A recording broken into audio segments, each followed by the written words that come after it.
Hello everybody, this is Hammer Striker here. Today I've got a Smith Wesson Shield Plus Performance Center. Please don't forget to check out our website. Go to our affiliates page. You'll find discount codes for things like Mantis Axe and Core belts. Link to that cool little bore light that we use for lighting up the barrels. Use those links. It will often save you money, never will cost you any additional money, and helps the channel. Thank you. Smith & Wesson, along with just a few other companies, have basically what is the equivalent of an in-house custom shop.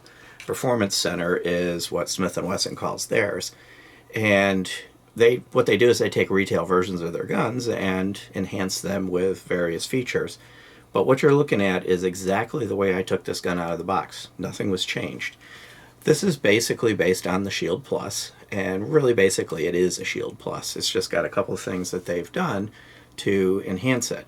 This also comes in a couple flavors that are not available in the non-Performance Center Shield Plus. For example, you can get this with an extended barrel ported. You can get this red dot ready with the red dot in different versions. The one that's in my hand here has an MSRP of $630. The other variants go all the way up to about an MSRP of around $925. But this one, the MSRP is about $100 more than the regular Performance Center. So of course, what makes it different? Well, one thing that makes it different is it has a longer barrel. So this has a 4-inch barrel instead of the 3.1-inch barrel, which makes the gun 7 inches long. It's the same thickness of 1.1 inches, and basically the same height unless you get the red dot version. With a flush mag, it's 4.6 inches tall. So if you were to choose this one, other than a little bit more barrel length, you aren't really compromising the ability to carry it. Though that little bit more barrel length does come with a little bit of a weight price. It weighs 22.9 ounces, so it's not ridiculously heavy, but you are picking up a couple ounces over the shorter barrel version of it. The sights that come with this particular one they're nice sights, except that they really don't seem to show up well at the range. They are a 3-dot, they are fiber optic, but what I noticed, and even at the range that I was at, they have a fluorescent right over the shooting bays. I had a hard time picking these up. They didn't seem to stand out like some fiber optics do. And maybe I'm just kind of used to like the TFO, TFX fiber optics. They have rings around them and really light up. They really stand out. These tended to go gray on me, especially the front sight, when especially up against either a red background on the target or a black background on the target. So I had a little more hard time finding these sights than I would expect for fiber optics. Generally, when you get fiber optic sights, they're exceptionally bright, they really stand out, and these didn't seem to. So one of the things I would look at is if you were looking at Performance Center solely for the sights, so shining a flashlight at it, you don't really notice it light up much. If you're buying the Performance Center solely for the sights, you might be better off taking the regular one and just putting TFOs or TFXs on it for between $80 to $120 depending on the sights. So you could easily make up that difference in the sights alone. Overall, it was a reliable gun. It comes with the same 2 magazines, a 10-round flush mag, and also it comes with a 13-round extended mag. And that 13-round magazine adds a little bit of an extender on it that does integrate well with the grip. So it is a nice smooth integration with the grip. There's a little bit of a gap here, but I'd never gotten pinched by it. And you get a full 3-finger grip. Maybe a little hang off if you've got bigger fingers, but the trigger undercut does kind of get your finger up in there pretty nicely. And the beaver tail is deep enough that you're unlikely to get slide bit by this. Kind of gets you back in up underneath there. These are light and they're thin, but they are very easy to control. I found this easy to shoot well, other than having a harder time with my eyes locking on the sights, but the gun has the ability to be shot fairly well, fairly easily. Let's talk about the trigger a little bit. So the trigger is tuned a little bit, which is one of the things that you get with a Performance Center, and it is a flatty, which is the same flatty trigger that you get on the regular one. After the take-up, it's got a very, very short, smooth, crisp break. There's the reset, and you're right on the wall, and then that same short, crisp break. So it has quite a nice trigger. I wouldn't say that it's leaps and bounds ahead of the other trigger, because the other trigger is pretty good to start with, but they definitely did tune the trigger. As far as tactical options, they really didn't change anything in that realm. So you've got a little bit of an enhanced trigger, you've got fiber optic sights and a red dot availability, but it doesn't have a lot of extra stuff hanging out, and unfortunately they didn't add a rail. And of course, if you want to go full tactical, you'll get the ported version that is available only in the Performance Center variation. It ran reliably, worked from round one till we were done with it, so it seems to have the same reliability that the original one has.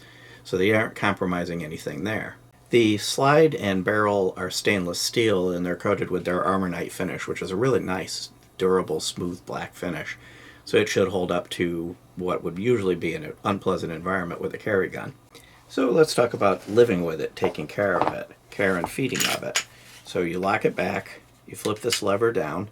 Now you have the option of inside here, and it's kind of hard to see, there's a little yellow arm. You can kind of see a little bit of the yellow, but it hides under the ejector. So that little arm you can push down either with your finger or with the tool that is in the grip, or you can simply plan to pull the trigger. But once you pull the lever down, if you don't decide to flip the lever, line it up, pull the trigger, and it comes right apart. And one thing I did notice after I set it and after I pulled the trigger, this one doesn't have the tool built into the grip. So if you've got the Performance Center variation of it, then you're going to have to either flick that with some other tool or flick it, reach in there with your finger, or just do what I did and pull the trigger. So I've got it apart. Let's look at the slide. Nice rails up here at the front and back here at the rear. They're nice, good, robust, solid rails. Here you can get a really good look at that arm that you could flick down as opposed to pulling the trigger. Fire control group's not very complicated. This version has a slightly longer recoil spring guide rod assembly, and it recesses up in here, which will make a little difference putting it back together. And then a very well constructed, semi-polished feed ramp, stainless steel barrel. Let me get my little light. And Smith Wesson's machining on this M&P series tends to be really good, and this one's no exception. Well machined conventional rifling barrel. Set that down for a second and move to the slide itself. And the slide is equally well machined. Some lightning drills and things like that because it's slightly longer, but you still have to have it cycle correctly. Drop safety piston. And I didn't mention earlier, but the trigger has the toggle like Glocks and many of the others for an inertial drop protection. So between this and the trigger toggle, it is a drop safe weapon. And this is available in a thumb safety variation if you want that. Other than that, everything else is here is just clean, well machined, and well done. These are well constructed guns. I really didn't like either the Shield or the M&P in their earlier iterations, but when they got into the M2.0, I've really come to like these guns quite a bit. They're really nice. Now this can be a little twitchy because you're trying to line it up in there, and if that end catches, it'll be a little bit hard to push forward. So like I'm pushing that right now and it's not going anywhere. So I have to play around with it, kind of get it to move. Not difficult, just know that you may have to play with it to get it aligned a little bit, turn it a couple times, but once it aligns, it goes through. And then putting the gun back together is as easy as it was to take apart. Lock it back, flip the lever. If you did disengage the fire control group, it will be disabled at this point. The trigger wouldn't work. If you had disabled it, it would be a dead trigger like that. But had you pushed that lever down, simply inserting an empty magazine and uninstalling the magazine would restore your trigger to operation. So if you happen to use that lever and you put it all back together and think you broke it, you didn't. Flip the lever up either manually or just stick a magazine in it and that'll flip the lever back up. And it does have a witness hole for loaded chamber indicator so that you can tell if you've got a round in the chamber. Of course, you would always want to treat it like there's a round in the chamber when you're handling it. Assume it's loaded until you fully cleared it. Overall, I like the gun. I'm not 100% sure that the upgrades over the regular one were enough to warrant the increased price and a little bit of an increased weight.